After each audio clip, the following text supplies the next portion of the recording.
mensagem de Deus até onde está dando errado. Amém? Diga comigo, mesmo quando der errado, eu vou dar certo. A questão não é as coisas darem certo, eu tenho que dar certo. Né?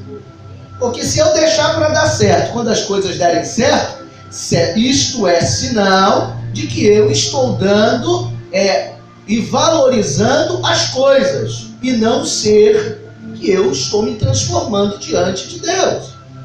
Né? Então eu escolhi dar certo. Diga, eu escolhi dar certo. O mundo pode estar contra você, mas você escolheu dar certo. Gente, esta é a melhor e a maior mensagem ao teu coração nessa noite. Eu posso não pregar, porque esta é a mensagem. A mensagem é essa. Grave isso. Às vezes a mensagem está em uma frase. Às vezes Deus quer falar com toda a igreja em apenas uma frase. E a frase dessa noite para você é essa: pode dar tudo errado, mas eu escolhi dar certo. Quando eu escolho dar certo, até o que dá errado, ele não vai ter lugar na minha vida. Ele pode ter lugar na história, mas não na minha vida íntima com Deus. Amém? Isso é muito forte. É quando a gente entende isso, é quando a gente consegue visualizar o melhor de Deus. Começa a acreditar no potencial que cada um tem. Esse é o melhor do Senhor aqui nessa noite. Posso te dizer, porque a mensagem de Deus já está sendo pregada ao teu coração aqui. A mensagem de Deus, ela já está sendo dita à sua alma. E o gostoso é quando a gente entende que Deus já está falando. Né? O bom é quando a gente não fica fazendo uma expectativa no momento, aquele momento. Não, Deus vai falar naquele momento. Não, Deus vai falar no seu momento. E Deus já está falando conosco. E a maior expectativa de Deus é que nós consigamos ouvi-lo quando Ele fala fora do nosso tempo. Meu Deus. A gente sempre quer, pastora, que Deus fale no nosso tempo. Hoje, nesse momento, nesta hora, Deus vai falar comigo.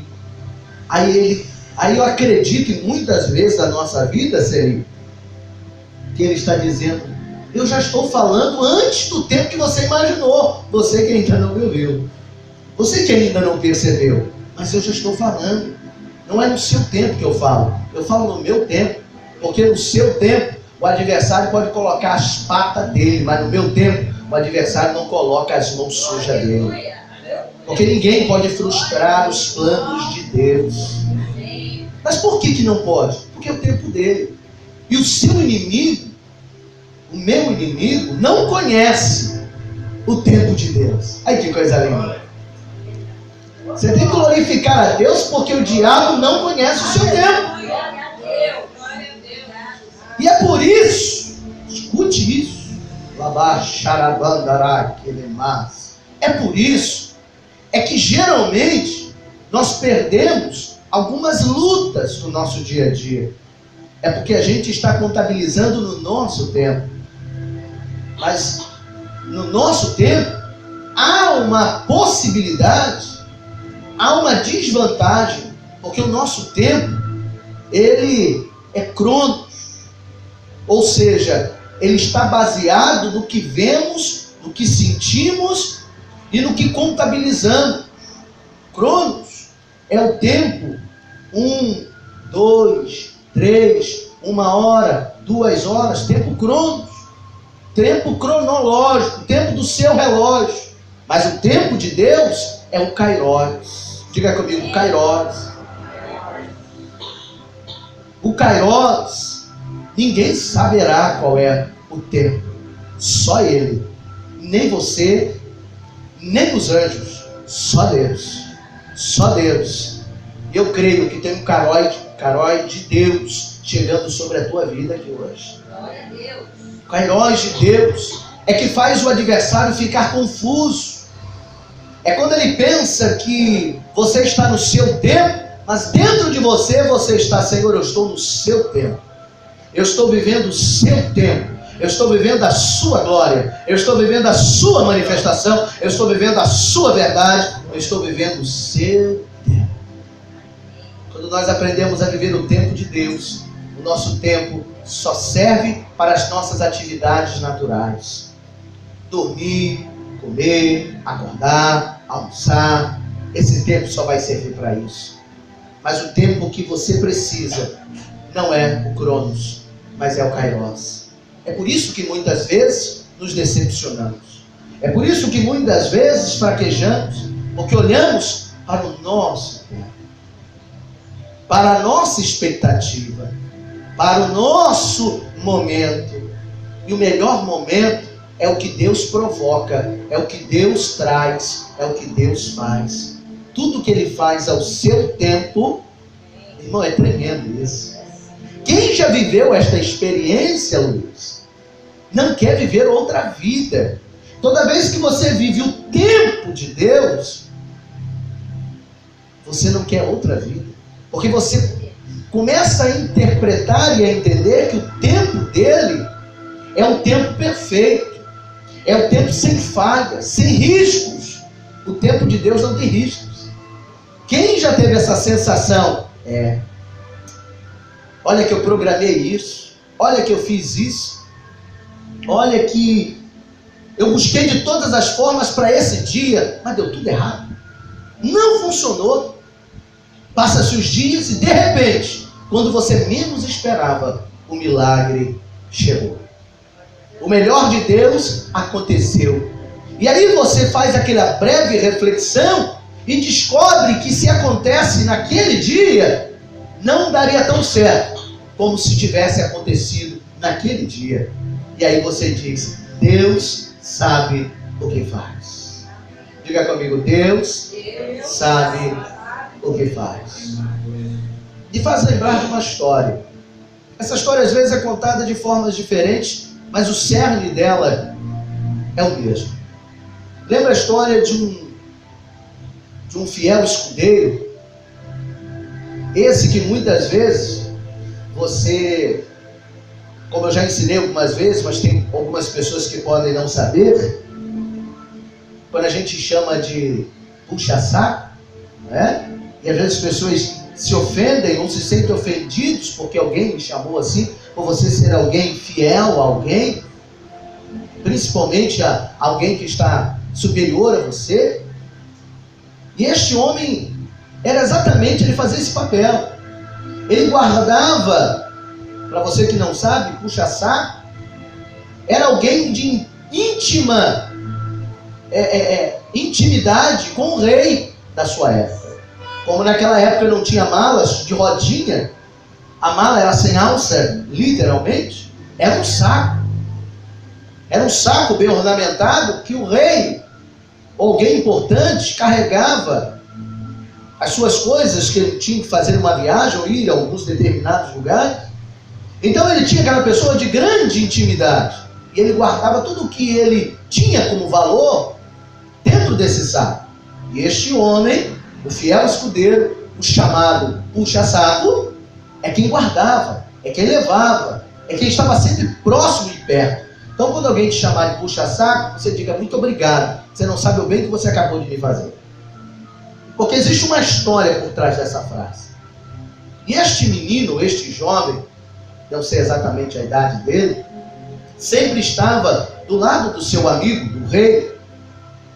Mas uma certa feita, esse rei ele sofreu um acidente em uma das suas viagens.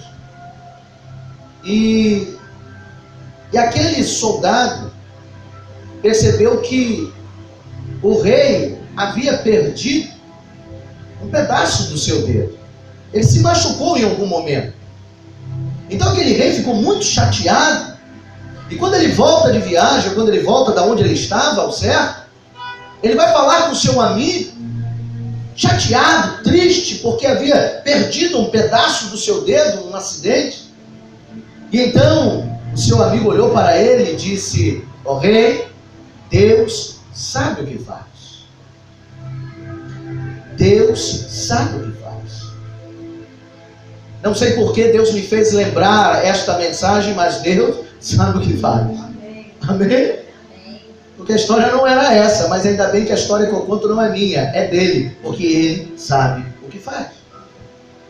E aquele rei ficou muito triste, porque ele ouviu do amigo dele, ao invés de ele ouvir uma palavra de conforto, de consolo, ou de repente até uma bajulação, ele ouve uma palavra que na verdade entristeceu. E ele ficou tão angustiado, que ele ficou com uma ira no seu coração e mandou prender o seu amigo. Não, você vai ficar preso. E mandou prender o seu amigo. Parece que ele achou que foi uma ofensa, uma insolência, que aquele rei tratou daquele machucado, mas ainda assim ele ficou sem um pedaço do seu dedo. O rei continuou a sua vida, a sua história. Então ele teve que ir e caminhar por alguns lugares desconhecidos. Acredito eu que uma floresta ou algum lugar que ele não tinha muita habilidade. E de repente, quando ele está entrando, ele é pego por alguns inimigos, alguns nativos daquele lugar. E quando ele é pego, todos são amarrados, são levados para a sua aldeia. E eles tinham um problema. Eles eram canibais. Eram nativos canibais. Então eles começaram a matar um por um daqueles que estavam na comitiva do rei.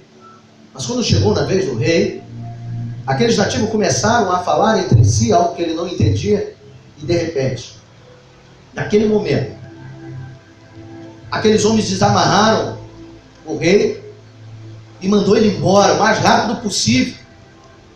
E ele, sem entender muito e não entendendo por que aquilo estava acontecendo com ele, e ele percebeu que aqueles nativos apontavam para a mão dele. E então ele percebeu que existia algo na mão dele. E quando ele olhou, estava faltando um pedaço. Então rapidamente ele percebeu a história. Porque naquele tipo de povo, eles não comiam nada que tivesse algum tipo de defeito, ou que estivesse faltando um pedaço. Eles tinham aquilo como maldição. Então eles soltaram o rei.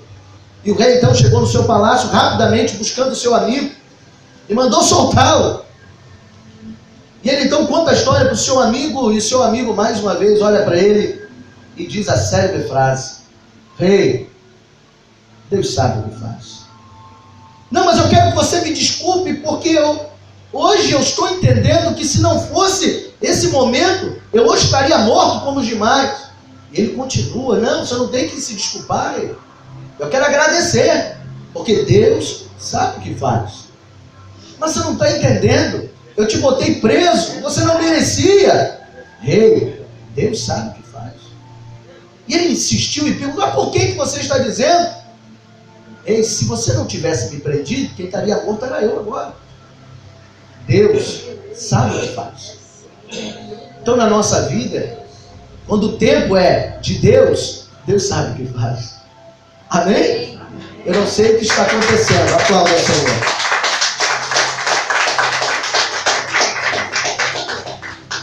Eu não sei o que está acontecendo na sua vida. Mas se a sua vida não é guiada pelo tempo, Cronos, mas Kairos, você vai poder dizer: Deus sabe o que faz. Porque se um homem mau não dá pedra para o seu filho, imagina o teu pai. Deus sabe o que faz. E Ele sabe o que está fazendo hoje com você através dessa simples ilustração, que não estava dentro do meu coração para falar, mas estava no coração de Deus. Quem sabe hoje você entra aqui se questionando e se perguntando, ou você que está me ouvindo pela internet, questionando e fazendo os porquês de Deus. Deus está dizendo: eu sei o que faço. Se você não entender, você nunca viverá o meu tempo. E quem não vive o meu tempo, não vive as minhas vitórias. Essa é a verdade.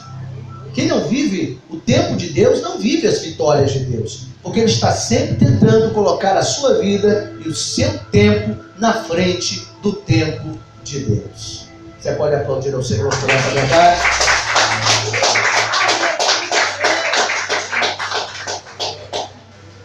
E diante deste tempo, vamos novamente retornar a esta palavra, que nós ainda não conseguimos finalizá-la. Eclesiastes capítulo 12, a partir do verso 7. Eclesiastes capítulo 12, a partir do verso 7. Porque eu creio que o Espírito de Deus já falou o coração da igreja de uma forma simples, mas profunda. Eu vou apenas dar uma pequena conclusão, ou passar uma pequena visão, porque o tempo também já, o tempo que eu tenho, tempo crônico, já não nos permite, mas Deus sabe o que faz. E eu sei que o tempo que o Senhor falou melhor do que no meu tempo. Se puder aumentar um pouco, pelo menos o meu retorno, não sei.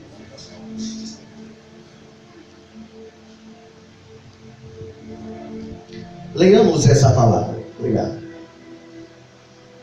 E o verso 7 de Eclesiastes 12 diz: e o pó volte à terra, como era, e o espírito volte a Deus, que o deu. Vaidade de vaidades, diz o pregador, tudo é vaidade. Quanto mais sábio foi o pregador, tanto mais ensinou o povo sabedoria, e atentando, esquadrinhando, compôs muitos provérbios. Procurou o pregador achar palavras agradáveis, e as escreveu com retidão, palavras de verdade. As palavras dos sábios são como aguilhões e como pregos, bem fixados pelos mestres das congregações que nos foram dadas pelo único pastor. E demais disto, filho meu, presta atenção, não há limite para fazer livros, e o muito estudar é enfado da carne. De tudo o que se tem ouvido, o fim é: teme a Deus e guarda os seus mandamentos, porque isto é o dever de todo homem. Porque Deus há de trazer a juízo toda obra, e tudo o que está encoberto, quer seja bom, quer seja mal. Amém? Amém. Essa palavra nós estamos aprendendo alguns detalhes com ela, através do tema central desse seminário espiritual que o Senhor tem nos dado, o seminário dentro de nós. Esse seminário não é externo, esse seminário é interno. É uma pergunta que nós estamos desenvolvendo e aprendendo com ela. Quem? Eu preciso descobrir quem sou eu. Eu preciso continuar me alimentando das verdades de Deus para as minhas descobertas. E a maior descoberta é saber que o tempo de Deus é o melhor tempo para a minha felicidade e para a minha alegria. Não é fácil. Se fosse fácil, todo mundo já havia descoberto. Se fosse fácil, todo mundo não se questionaria na estrada da sua vida. Não é fácil. Porém, é necessário. E esta palavra nos remete a um assunto que nós até mesmo finalizamos na segunda-feira na escola de profetas. Porque na escola de profetas nós estávamos a entender, a valorizar aquilo que Deus tem dado aos servos dele diante de tantas igrejas. O anjo da igreja, os sacerdotes espirituais. Durante 2 semanas nós falamos da importância de viver os ensinamentos que Deus entrega através de homens comuns, simples. Porém, quando é de Deus, transforma a sua vida, modifica a sua forma de pensar. A sua ação passa a não ser mais a mesma de outrora. Começa a ter novas dimensões, principalmente as espirituais. E quando nós lemos esse texto, nós estamos vendo Salomão declarar, porque eu fico imaginando Salomão ministrando a palavra, né? Salomão, no seu tempo, quando ele queria falar algo, tamanha devia ser a sua eloquência, a sua forma de falar, porque Deus tinha dado a ele sabedoria. Mas ele entendeu que a sabedoria dada por Deus só funciona quando você é sábio. Deus diz na sua palavra que Ele dá sabedoria de maneira liberada. Diga comigo, Ele dá sabedoria de maneira liberada. A Bíblia diz que toda vez que você pede sabedoria, Ele dá deliberadamente, ou seja, Ele dá sem medida, Ele dá com folga, Ele dá com abundância. Quando você começa a clamar por sabedoria, começa a clamar pedindo a Deus que te encha de sabedoria, Ele dá sem medida, Ele não fica medindo. Não, hoje eu vou dar só um pouquinho, amanhã eu dou um pouco mais. Se tem uma coisa que Deus dá com vontade, é sabedoria. Agora, o grande problema não é Deus dar ou deixar de dar sabedoria. É você usar a sabedoria que Deus deu. Porque parece que é a mesma coisa, mas não é. Porque quantas sabedorias estão sendo trazidas e colocadas no teu coração diante do altar da sua igreja, através do líder, ou através de pessoas que são dotadas de sabedoria e que o Senhor entrega palavras espirituais. Quantas igrejas o Senhor usa os seus profetas e entrega a sabedoria de uma forma excelente. E aonde você diz, meu Deus, da onde ele arrancou esta palavra? Da onde ele tirou desse versículo este pensamento? Fui profundamente alimentado. Ótimo. Essa é uma verdade das igrejas. O problema todo não é a falta da sabedoria dada nos altares. Pode até existir ausência em algumas vidas, em algumas palavras, em algumas pessoas. Mas no contexto geral, Deus escolheu os anjos, que são os líderes espirituais, para entregar palavras de sabedoria. Quantos aqui receberam algumas palavras de sabedoria dadas por Deus enquanto nós estávamos aqui, nesses minutos aqui? Diga glória a Deus. Glória a Deus. Ótimo. Mas o que faz a diferença não é quantas palavras de sabedoria o Senhor me usa para te dar. O que vai fazer a diferença é quantas delas você usa no seu dia a dia. É quantas delas você consegue fazer dela uma verdade de vida. Por isso que o pregador, né? E aí ele vai dizer aqui, no verso 9, e quanto mais sábio foi o pregador, tanto mais ensinou ao povo sabedoria. E eu louvo a Deus por esta igreja. Simples, humilde. Não tem uma ostentação diante da visão humana. Mas eu louvo a Deus por este cantinho de Deus.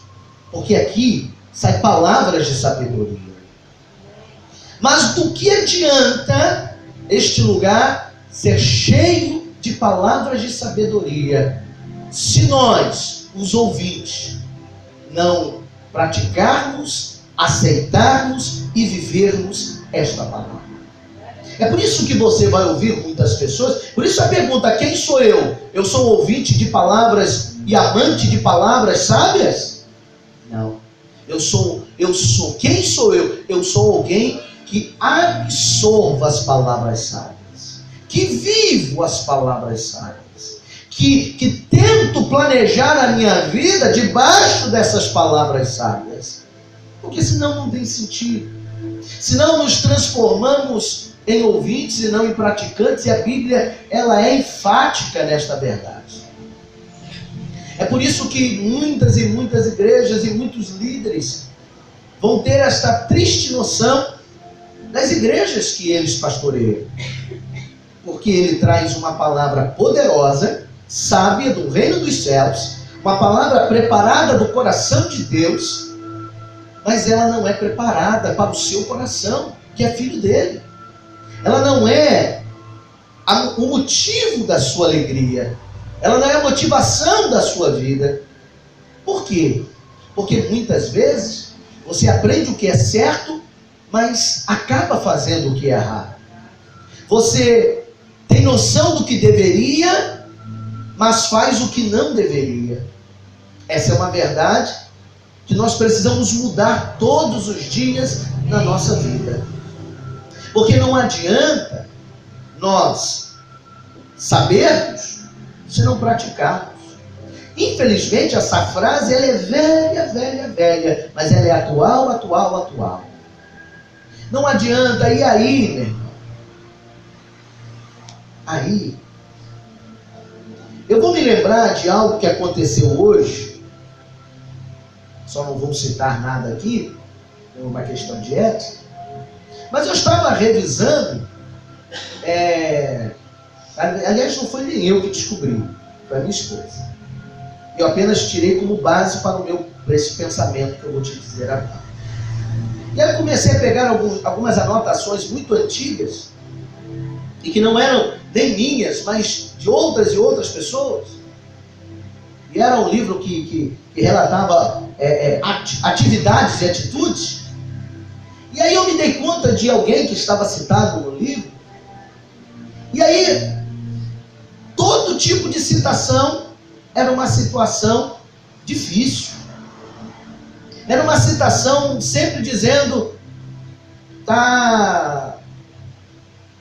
como é que eu vou dizer para ser educado? Está afastado disso, está afastado daquilo.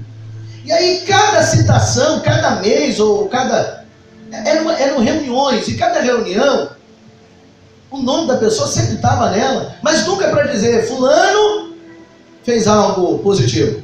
Era sempre declarando algo de difícil, de fragilidade. Nunca estava de pé, está sempre caído, estava sempre mal. E é claro que eu conheço a pessoa. E aí eu fico pensando, meu Deus, quanto e quanto tempo a palavra estava até na ponta da língua? Quantas e quantas vezes demonstrou capacidade para falar na ponta da língua? E quantas vezes corrigiu e corrigirá na ponta da língua? Porém, entretanto, o histórico da sua própria vida é um histórico de palavras e não de verdade. É um histórico fragilizado por atitudes que sempre o condenavam. Um histórico de posicionamentos que, ao invés de crescer, estava sempre oscilando. Meu irmão, a sabedoria que Deus entrega todos os dias para nós como igreja é para o crescimento e não para a oscilação. Até quando nós vamos aceitar, e aí eu digo para você e digo para quem me ouve, até quando vamos permitir e aceitar as oscilações na nossa vida como se ela fosse normal? Irmão, oscilação não é normal. Oscilação é doença. Oscilação é problema. Oscilação é falta de desenvolvimento de um caráter espiritual. Eu não estou dizendo que são pessoas sem caráter, mas estou dizendo que não tem caráter espiritual formado. Está dando para me entender? E é claro, subsequentemente, quem não tem um caráter espiritual formado, fatalmente tomará atitudes de falta de caráter também social. Em alguns casos não, mas quase sempre. Quem não tem caráter espiritual, vai chegar um momento na sua vida que ele vai cometer erros de caráter social. Por quê? Porque a sua alma, a sua vida, não vive aquilo que conhece. Não consegue resgatar os valores já adquiridos. Isso é muito lindo. Não importa a situação que eu e você vivamos, não importa a crise, eu não posso deixar o meu caráter espiritual fraquejar diante da minha crise. Ainda existem pessoas, que não é qualidade, é uma obrigação, mas ainda existem pessoas 100% honestas no seu dia a dia. Lembramos de alguns casos que viram até matéria de televisão. Fulano encontrou uma mala com 7 mil reais, entregou na Polícia Federal, a Polícia Federal descobriu o dono era um grande empresário, e esta pessoa estava desempregada há tanto tempo, mas quando pegou 7 mil reais, ele não roubou, e nem tampouco tinha noção de quem era o dono. Então, se ele pega para si, ele não estava nem cometendo nenhuma falha. Diga-se de passagem. Mas ele a si mesmo não cometeu uma falha, porque dentro dele era o roubo. Dentro dele ele sabia que aquele dinheiro tinha um dono. Como também uma outra pessoa encontrou uma carteira cheia de dinheiro com contas a pagar, e cada continha tinha o dinheiro certinho da conta que a pessoa fez, enfrentou a fila e pagou a conta para essa pessoa. Coisa linda. Isso é caráter social. Se tem gente no mundo que não tem e que não adora a Deus de verdade, que consegue ter caráter social, imagine nós que servimos e amamos a Deus. Nós temos que dar de sobra, de lavada, caráter, principalmente espiritual. Não adianta ler e conhecer o versículo, você precisa viver o versículo como base de meta. É meta, minha meta é essa. Ireis, mas não pequeis. A minha meta é essa. Eu vou ficar irado, mas não vou pecar. Dentro você está doido para matar um. Mas por fora você está dizendo, tudo bem. Deus sabe o que faz. Você está doido para sentar a mão lá no fuçador de lavagem. Mas por dentro, mas por fora, Deus perdoa ele. Ireis, mas não pequeis. Não estou falando só de ira, eu estou falando de qualquer coisa. Esse é apenas um exemplo. Se não nos transformamos em zumbis espirituais dentro da igreja. Sabemos o objetivo, mas nunca conseguimos obter o resultado. Vou repetir. Sabemos o objetivo, mas nunca conseguimos obter o resultado. Tem noção de como isso é forte?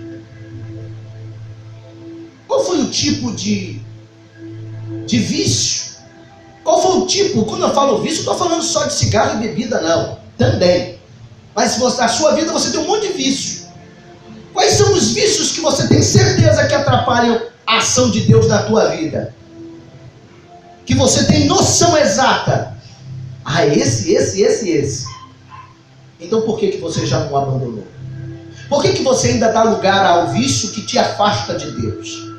Por que você ainda permite com que esse vício seja maior do que o seu caráter espiritual? Digo novamente, não estou falando de cigarro, nem de bebida, nem de drogas.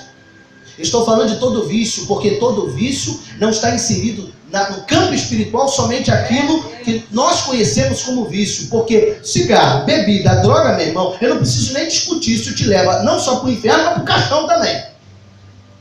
E os vícios humanos?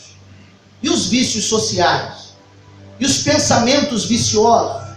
A malignidade dentro da alma, isso é um vício. Nós precisamos todos os dias combatê-los, como se fosse uma droga, como se fosse um cigarro, como se fosse uma bebida, como se fosse uma cachaça. Porque tem gente que não bebe, não fuma e não cheira, mas tem um vício na mente terrível. E o vício da sua mente o condena todos os dias. Deus te chamou para a liberdade. Por que as pessoas não se viciam em Deus então? Se você tiver que ficar viciado, você vicia em Deus. Se vicia na palavra, meu Deus, eu não fico um dia sem ler a palavra, eu estou viciado na palavra. Até hoje vi poucos viciados na palavra. Até hoje vi poucos viciados na oração. Até hoje vi poucos viciados no jejum e na consagração. Esse tipo de vício ninguém pega. É engraçado, é estranho. Cai com os meus botões, né? Esse vício ninguém pega. Ah, eu tenho um vício. Qual é o vício? Eu tenho um vício de amar a Deus acima de todas as coisas.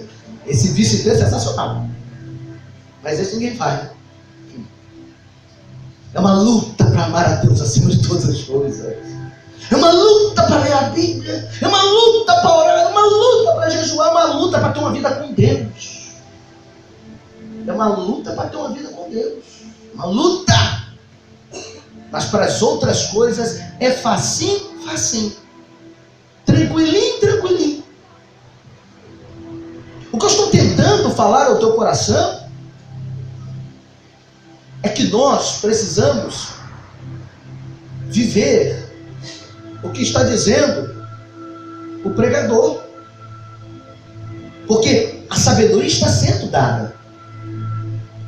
E ele ainda diz mais, no verso 10, procurou o pregador achar palavras agradáveis, e escreveu-as com retidão. A palavra agradável aqui não quer dizer que estava concordando com ninguém, não. Ele usou palavras de fácil entendimento, palavras agradáveis, que todos conseguiriam entender também. E escreveu com retidão, ou seja, nem para a direita e nem para a esquerda, com verdade. Por isso que a Bíblia diz aqui, palavra de... Não foi para agradar ninguém, ficou claro isso? Palavras agradáveis, tem que pregar palavras agradáveis. Até pode acontecer do dia de eu estar bonzinho demais e pregar palavra legalzinha, gostosinha de se ouvir, mas se prepare, porque Deus não me chamou para isso. Deus me chamou para pregar palavra com retidão, agradável e palavra de verdade, aquela que mexe com você, aquela que vai no teu íntimo, aquela que modifica os teus pensamentos, aquela que tira você do pecado e coloca você na maravilhosa luz. Quem está entendendo, diga glória a Deus. E quanto mais, verso 10 e verso 11, as palavras dos sábios são como aguilhões e como pregos, bem fixados pelos mestres das congregações, que nos foram dadas pelo único pastor. Eu vou finalizar aqui, porque eu não tenho mais tempo. As palavras sábias que são lançadas sobre o teu coração, elas têm um lugar de origem. E o lugar de origem é a congregação. Olha que coisa linda. Quando alguém chegar para você e dizer, não, eu amo a Deus acima de todas as coisas, eu não preciso ir para a igreja. Eu não preciso ter um lugar para congregar. Quem disse isso? Porque dificilmente alguém se firma se ele não tiver uma constância debaixo das palavras de sabedoria. Sabe qual é o maior exemplo disso? Pergunte para mim, qual é o maior exemplo, apóstolo? Você. Você. Ainda bem que você é o maior exemplo disso. Porque se vocês achavam que estava tudo bom, você estava em casa. Adivinha onde você está? Na congregação. Ouvindo a palavra, palavras sábias na congregação, que foi dada pelo grande pastor, pelo único pastor, aos líderes da congregação. Você passou a entender que dentro de casa ninguém vê Deus, exceto no momento que Ele quer se apresentar. Mas para conhecer a Deus, você primeiro vai ter que conhecer a palavra dEle. E dentro de casa ninguém conhece a palavra dEle. Por quê? Porque a preguiça, a falta de conhecimento e a falta de estabelecer um contato direto com Deus, você não vai conseguir.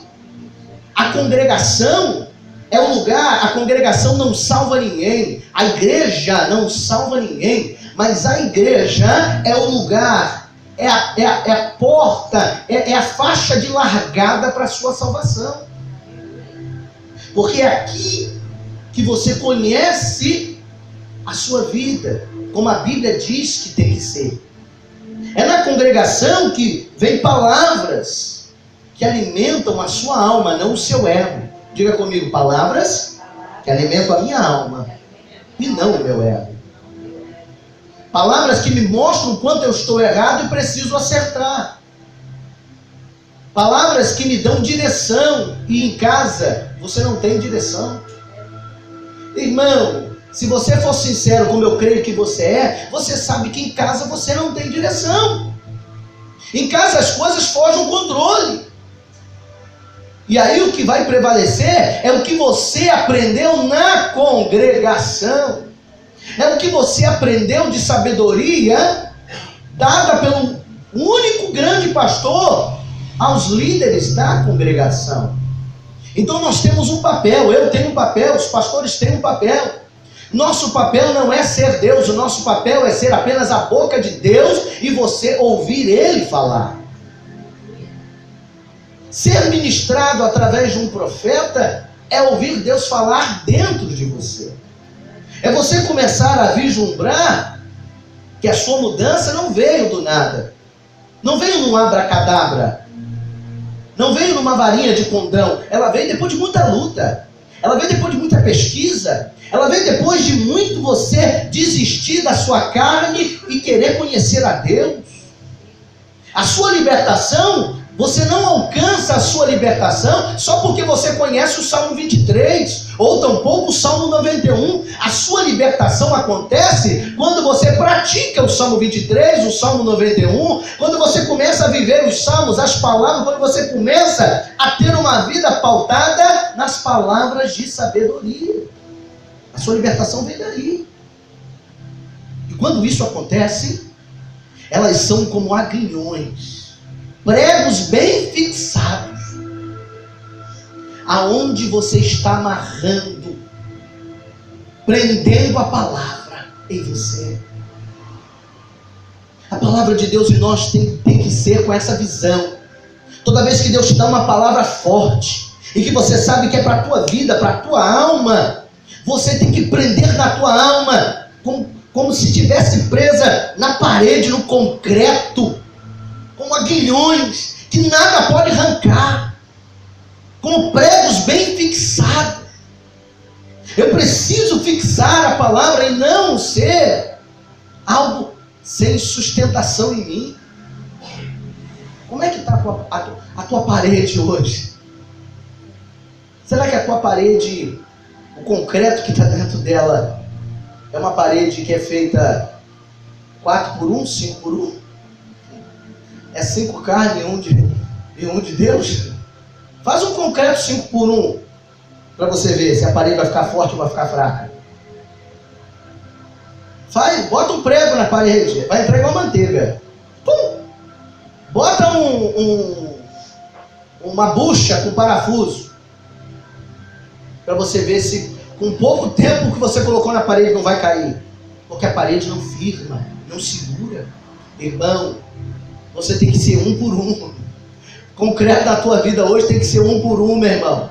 Deus hoje quer bater um concreto na tua alma, é 1x1. É você e Deus, é 1x1, você e Deus. Você não pode deixar a carne ser maior do que você. É o ser que você quer ser com o que Deus quer que você seja. Ó, que coisa linda. Amém, meu irmão? Se concreto hoje tem que ser 1x1. Que para quebrar, meu irmão, vai ser impossível. Vai virar um concreto, negócio que ninguém consegue com furadeira. O inimigo pelejou, mas não vai conseguir. Ele pode meter a broca dele que for, mas ele vai pelejar, mas ele não vai conseguir. Porque a palavra, o que coloca nessa parede está fixada. Nada arranca, nada quebra. Nós precisamos aprender a viver isso em nossa vida.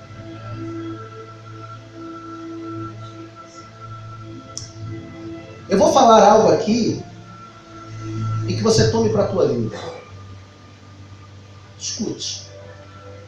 O que não falta dentro das igrejas são pessoas que não têm base, mesmo sendo baseado na palavra. Gente, em nome de Jesus, essa e nunca será a visão do anjo desta igreja. Pessoas que não têm base, mesmo sendo todos os dias baseados na palavra. São pessoas que conhecem a palavra, está baseado na palavra, mas na hora que precisa botar um prego na parede, não tem base. A hora que precisa botar uma uma rede, não tem base, não é forte. Tem hora na nossa vida que a gente vai precisar segurar alguns pesos. Se eu e você não tivermos uma parede forte, se não tivermos uma base sólida, é por isso que ele diz na sua palavra: não construa a sua vida e a sua intimidade com Deus na areia, é na rocha. É na rocha. E muita gente acha que o cabra vai encontrar a rocha e vai colocar a base dele na rocha direto. Não, senhor. Se você ler o texto vai dizer o seguinte: que existe casa firmada na areia, mas existe casa que ela abre um buraco, finca areia e encontra a rocha. E ali na rocha é fincada a casa. É igualzinho a tua casa. Se a tua casa foi feita assim, é por isso que ela está de pé até hoje. Porque ninguém faz uma casa em cima dessa areia superficial. Ele cava a primeira areia, a segunda, até encontrar firmeza.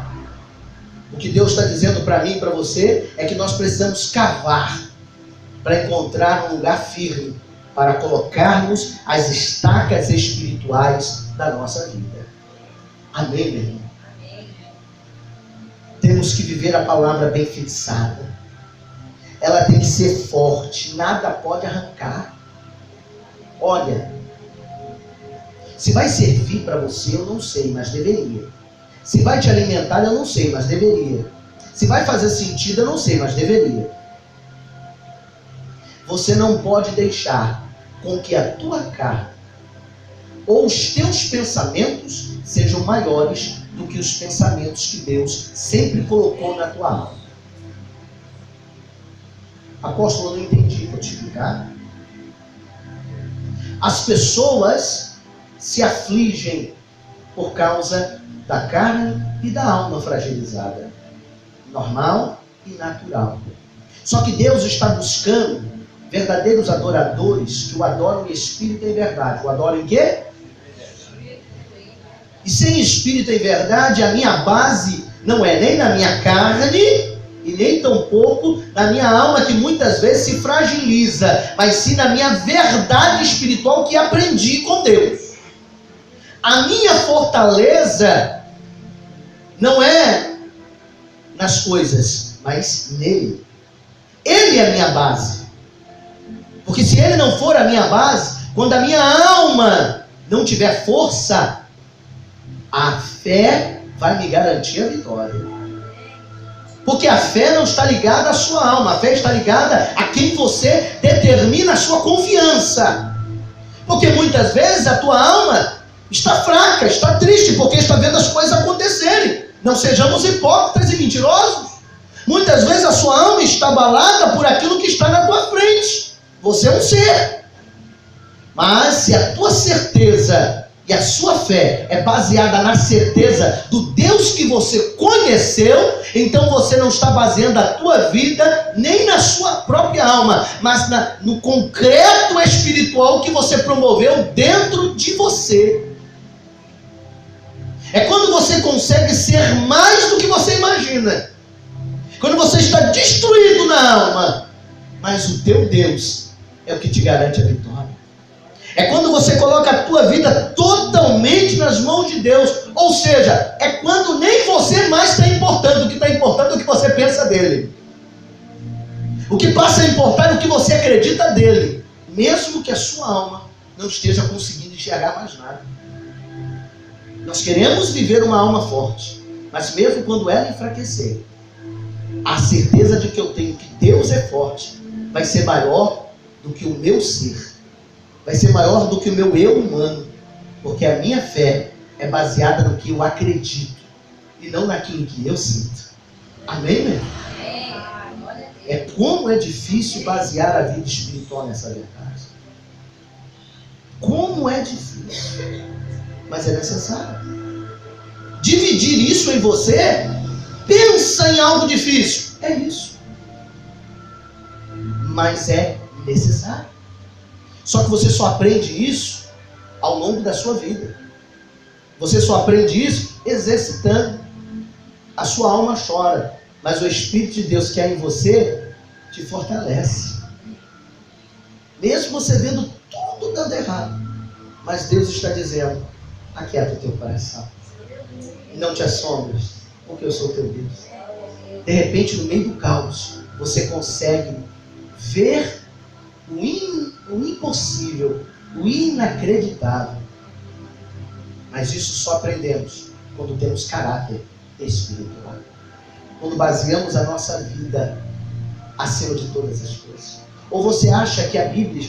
Por que a Bíblia cita que nada pode te separar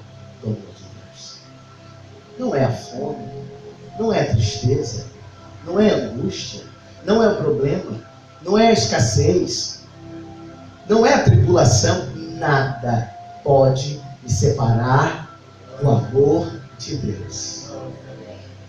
Você bota o que você quiser, nada pode te separar do amor de Deus. Nessa noite, né? Diga você mesmo, nada pode separar do objetivo. Diga, nada pode me separar do objetivo que eu tenho em Deus. Seu objetivo em Deus é maior do que você. Quando você conseguir viver isso, nada te separará do maior propósito que você tem com Deus. Nada, nada te separará. Sabe por quê? Porque a sua vida está presa. A palavra de Deus está presa como aguilhões de pregos bem fixados em sua alma. Amém, meu irmão? Quantos tomaram posse dessa palavra? Diga glória a Deus.